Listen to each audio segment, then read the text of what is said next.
বৈষম্য বিরোধী আন্দোলনের জেরে দেশ ত্যাগ করে ভারতে পালিয়ে যান সাবেক প্রধানমন্ত্রী শেখ হাসিনা। একে একে পালাতে শুরু করেন আওয়ামী লীগের শীর্ষ নেতারা। তবে অনেকেরই শেষ রেহাই মেলেনি।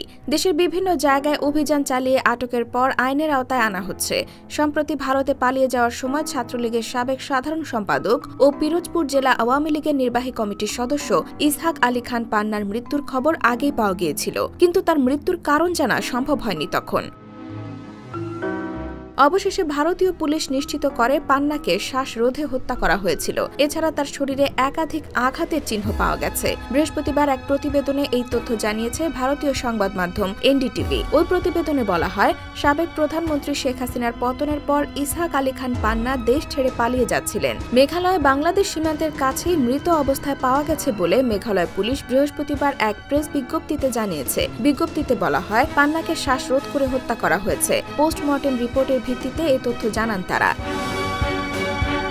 হত্যাকাণ্ডের বর্ণনায় মেঘালয় পুলিশ জানায়, ২৬ আগস্ট মেঘালয়ের পূর্ব জৈন্তিয়া পাহাড়ের দোনাভুই গ্রামের একটি সুপারি বাগানের মধ্যে ইসহাক আলী খান পান্নার আধা পচা মৃতদেহ পাওয়া গেছে। এই এলাকাটি ভারত বাংলাদেশ সীমান্ত থেকে ১.৫ কিলোমিটার দূরে। পান্নার বহন করা পাসপোর্ট থেকে মরদেহের পরিচয় শনাক্ত করা হয়েছে বলেও জানান তারা। ইসহাক আলী খান পান্না ১৯৯৪ সালের সম্মেলনে বাংলাদেশ ছাত্রলীগের সাধারণ সম্পাদক নির্বাচিত হন। ২০১২ সালে আওয়ামী লীগের কেন্দ্রীয় উপকমিটির সহ সম্পাদক এবং পরে বিভিন্ন উপকমিটি এবং পিরোজপুর জেলা আওয়ামী সদস্য হয়েছিলেন তিনি।